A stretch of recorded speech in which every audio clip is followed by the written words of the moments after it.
Hey, come on in. Welcome. Hello. How are you doing? Doing okay. I'm doing okay. Classes are they're crazy right now. And I don't go anywhere because I have really bad anxiety. And it's just beginning to become a little bit overwhelming. Okay, when did the anxiety start? When I was little. Okay, can you remember when you first started feeling symptoms of anxiety? I didn't really know that it was anxiety then, but I would always get really nervous that I was always going to be by myself or something like that. Because my dad, he would leave and he would get really upset and he would leave. He wouldn't come back for days and I'd just be up just waiting for him to come back. And so I think that's kind of how it got started. Okay. So, and would you say that carried on into your relationships afterwards? Yes, because now I'm always I'm smothering people. I'm just where are you? Where are you? Where are you? Are you coming? Are you coming? Are you coming? Where are you? Where are you? Or I just don't do anything at all and I just kind of distance myself from people.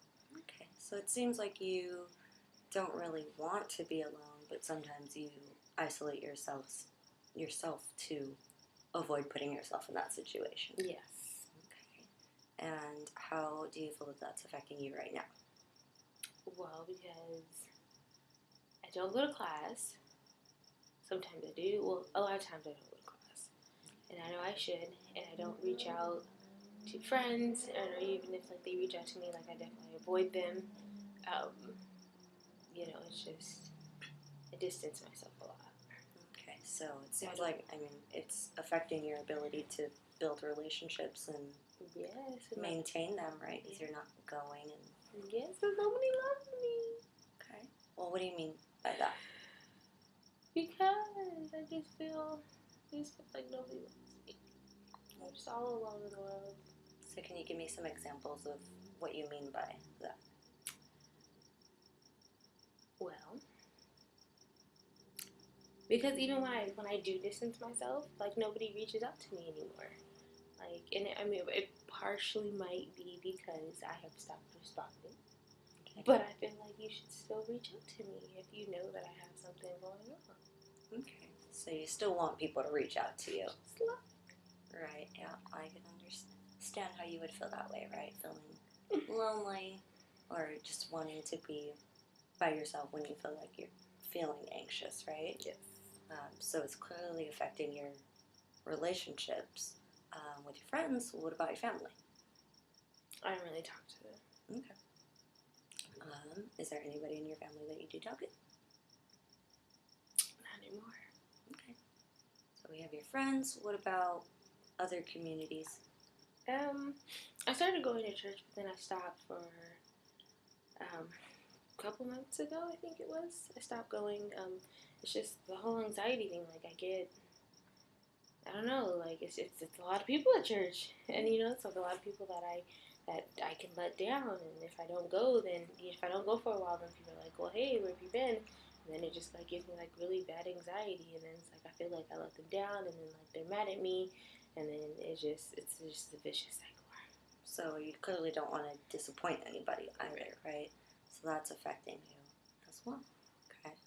So we've got, it's affecting your relationship with friends, affecting your relationships with church, and now we're not going to church because now you're just avoiding those situations.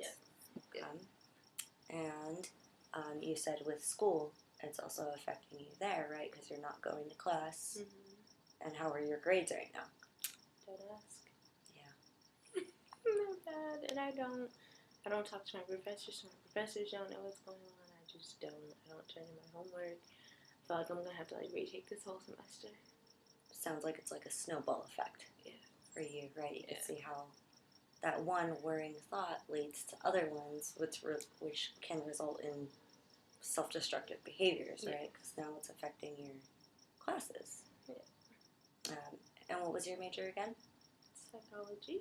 Okay. And what do you want to do with that? I want to actually be a medical doctor. Okay. So how do you plan on transitioning into that? So I'll get a BS I'll get a BS instead of a BA, and then I will. Okay. I'll probably get like my master's in like pre-med or something like that. Okay. Somewhere along those lines, and then keep going. Well, it sounds like you got a plan, right? Hopeful about that goal, being that medical doctor. So that's a good thing. Yeah. You still have that goal in mind, and that could be a starting point for us, right? So if we're going to look at that in terms of all of the anxiety and how we want to adjust that, what are some steps that you feel we can take in meeting that ultimate goal, going to a master's and a doctorate? I have to be able to go to class first, so that would be the first step. Okay, it's a good place to start. Maybe like the second step, have building one relationship and seeing how that goes, and then just kind of like taking it from there. All right, so let's focus on the academic part right now. Okay, so you said going to class. Mm-hmm. So if we set a goal, how many classes do you have in a week? 3. Okay, so how about we set a goal for you to go to all 3 of your classes in this next week? Okay, so what do you think would be better? Sitting through one. Okay, right. Let's sit through one class for this week. Okay. That's realistic, right? Mm-hmm. And you feel like you can do that? Mm-hmm. Okay, that's within your power, right? Yes. So that's within your control, which is good. So we'll start there. Then what would be the next step? After we built up to the 3 classes? Yeah. Okay, so then we'll start with 1, build okay. up with 3. Yes, okay, and then the next step after that, like I said, would just be maybe building one relationship. Okay, so with someone. Okay, so 1 new relationship. Okay. Maybe by the end of the semester. Okay. That'll be your long-term goal. Right. So what would be the first step with that? Getting outside of my house. Yeah. How about we go to one place this week? Okay. And you could say hi to one person. All right. How's that sound? Scary. Well, it could be, right? It's all right for you to feel nervous about that. Yes. But this week, one person, one place. Yes. Okay. I can do that. Okay. Cool. Because that's like the building stone. Stepping stone for all the other things, right? Okay. So we want to move forward. Another thing I want to help with is the overall feelings or symptoms of anxiety. So what do you normally do when you start to feel anxious? I twitch. Okay. Like my hands, like my fingers, I twitch, I fiddle. Okay. That's a common behavior to engage in when you feel anxious. And my hands get all sweaty. Okay, so let's think about something that you can do instead of fidgeting with your hands. Okay. My feet? Not your feet. Think about something that you can, like, a tangible thing. Putty? Yeah. Putty would be really good. Sometimes when I feel really stressed, I'll use, like, a stress ball. Mm-hmm. And you can fidget with that. Or fidget spinner. Those are very helpful. Yes. Do you have some putty or something like that yes. you can use? Yes. Cool. So we can use that as a goal too for this week. Okay. So when you start to feel anxious, you can get your putty and fiddle with your putty. How about we try doing that 2 times a day? Okay.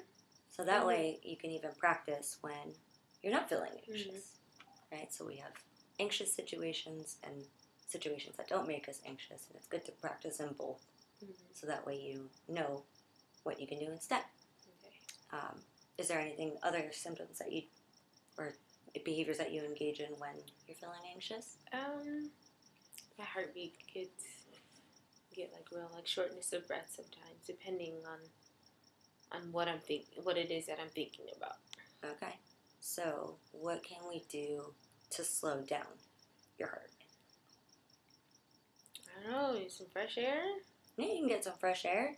If you don't even want to go outside, what can you do inside? Open a window. Yeah, you can open a window, and then you can try it. Breath. Yeah, good. Taking deep breaths or count to 10, and just really focusing on breathing. Mm-hmm. Can you give that a try right now? You could do that. You could practice. And then exhale all the way. That was good. Do it again. See, that was good. Okay. And that'll help regulate your heart. So when you start feeling all those things, like your heart's starting to race, or you feel like you're getting sweaty, and you just sit down in a quiet place and take some deep breaths. Yes. Yeah. Okay. So now that we know what we should do instead, let's talk about some situations that make you feel that way. Some triggers. Okay. Okay. So, what would be one of them?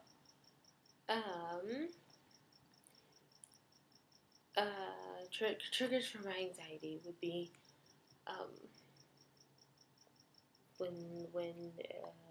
when like I meet like a new person, and I feel like in the event that I actually do meet a new person, and like we're interacting, I feel like things are going good and everything, and then I don't hear from them for a while. It's just kind of just like even thinking about like the situation, like having lost like an acquaintance or a friend, kind of gives me anxiety.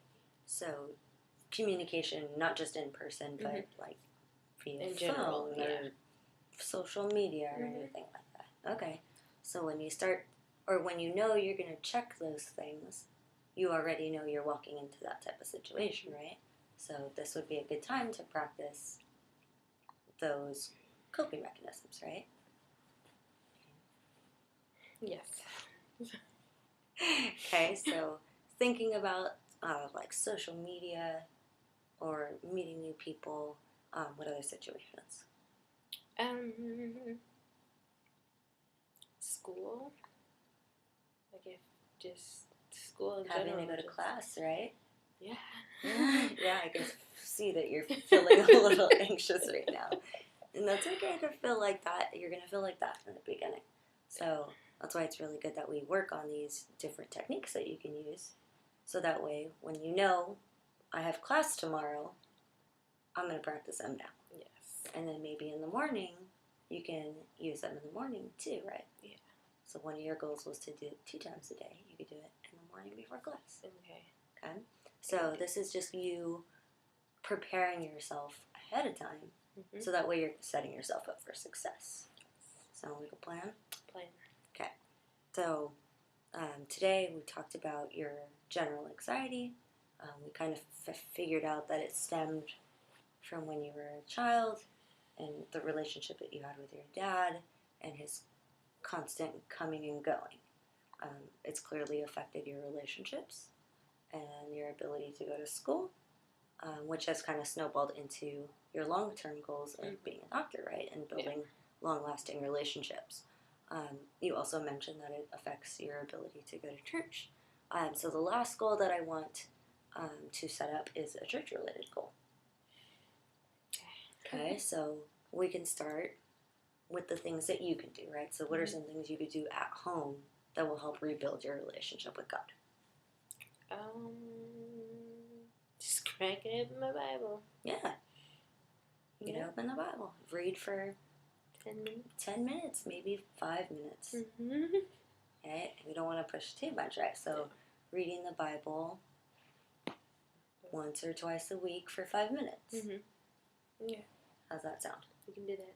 Okay, cool. So we made the goal for reading your Bible, saying hi to one new person, and attending one of your classes. Yeah. Okay. They're little things. It sounds like a lot right now, but all these small goals are going to build up to the bigger success of meeting your long-term goals, right? Yes. How does it make you feel? Excited, anxious, a little nervous. Good. It's okay to feel all of those feelings, right? But you really demonstrated that you have that desire to still meet those goals, which is good. You have some hope. Yes. Okay? So we're going to work actively together, and we will check in next week. Sounds good. Sound good? All right. All right. I will see you next week. All right. Have a good one. You too.